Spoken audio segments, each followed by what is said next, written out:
আজকের ভিডিওটি শুরু করতেছি হচ্ছে ঘুমন্ত মানুষকে জেগে তোলার মাধ্যমে।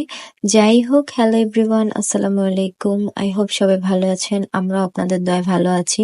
আসলে সারা রাত হলুদের প্রোগ্রাম ছিল, আমরা কেউই ঘুমাইনি। ভোরবেলা এসে ভাবলাম যে একটু রেস্ট নেওয়া যাক। এইদিকে আমরা বসে বসে গল্প করতেছিলাম আর আমার কাজিন বসে ঘুমিয়ে পড়েছে।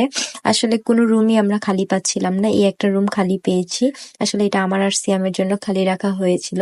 তারপর আমরা সব কাজিনরা মিলে হচ্ছে এখানে আমরা একটু আড্ডা দিচ্ছিলাম।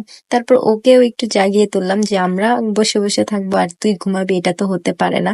তারপর কিছুক্ষণ ঘুমানোর পর আমাকে সকাল সকালই ঘন্টাখানেক পর ডেকে দেয়া হয়েছে শান্তাকে নিয়ে পার্লারে যাওয়ার জন্য। এরপর পার্লারে আসার পর পার্লারের ওই আপুটা বলতেছে যে খোপায় সেট করার জন্য ফ্লাওয়ার কিনে আনতে হবে। তারপর হচ্ছে আমিও গেলাম, ফুলগুলো কিনে হচ্ছে আমি আবার পার্লারে চলে আসলাম। এসে দেখে হচ্ছে ওর মেকআপ অলমোস্ট ডান। তারপর হচ্ছে আমিও হালকা পাতলা মেকআপ করে নিলাম। আসলে আমি এতটাও গর্জিয়াস মেকআপ করতে চাইনি, ওই আপুটা আমাকে হচ্ছে নিজের পছন্দ মতো হচ্ছে সাজিয়ে দিয়েছিল। আমাদের পার্লার থেকে আস্তে আস্তে লেট হয়েছে, এইদিকে এসে দেখি হচ্ছে জামাইয়ের যেই গিফটটা হচ্ছে ওকে আম্মু হচ্ছে বরণ করে নিয়েছিল গোল্ডের চেইন দিয়ে। আসলে আমি ওই সম্পূর্ণ ক্লিপটাও নিতে পারিনি, হচ্ছে গেটের যে ভিডিওটা ওইটাও আমি সিয়ামকে বলেছিলাম, সিয়াম হয়তো বা খেয়াল ছিল না, ও ভিডিও ক্লিপটা নেয়নি। তারপর হচ্ছে জামাইয়ের সাগরানা জামাইকে দিয়ে দেওয়া হলো।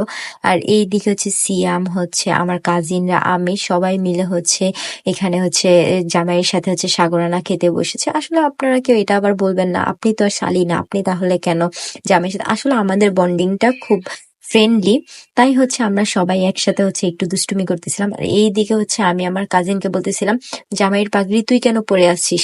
পরে বললো যে আম্মুকে তো একটু পাগড়ি পরে দেখাতে হবে যে আমারও তো, আমিও বড় হচ্ছি, আমারও তো বিয়ের বয়স হয়েছে। আর এইদিকে আমি প্লেট নিয়ে দাঁড়িয়ে আছি আর আমাকে কেউই হচ্ছে কিছু দিতেছিল না। আমাকে খালি প্লেট হাতে নিয়ে দাঁড়িয়ে থাকতে দেখে আমার কাজিন আর আমার জামাই অনেক বেশি আমাকে পচাচ্ছিল। তারপর আমি রুমে এসে আমার বোনের একটু ভিডিও ক্লিপ নিয়েছিলাম। মাশাল্লাহ, ওকে অনেক বেশি প্রিটি লাগতেছিল, সবাই মাশাল্লাহ বলে যাবেন। আর আমার বোনের জন্য অনেক বেশি দোয়া করবেন তার দাম্পত্য জীবনের জন্য। এরপর হচ্ছে আমি বাসা থেকে বের হয়ে একটু নিচের দিকে নামলাম ভিডিও করব। এইদিকে দেখি আমার ভাই হচ্ছে বাচ্চাদের সাথে ঝগড়া লেগে কান্নাকাটি শুরু করে দিয়েছে। তারপর হচ্ছে ওকে একটু শান্ত করে আমি আর আমার হাজবেন্ড দুজনে মিলে একটু কাপল ভিডিও করতেছিলাম রিলস আপলোড করার জন্য। হয়তো বা আপনারা এই ভিডিওগুলো হচ্ছে রিলসে দেখতে পাবেন। যাই হোক, এইদিকে আমরা দুষ্টুমি ফাইজলামি করতেছিলাম।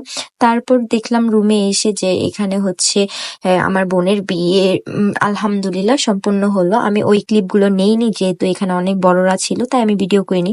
আজকের ভিডিওটি এই পর্যন্তই। সবাই ভালো থাকবেন, সুস্থ থাকবেন, আল্লাহ হাফেজ।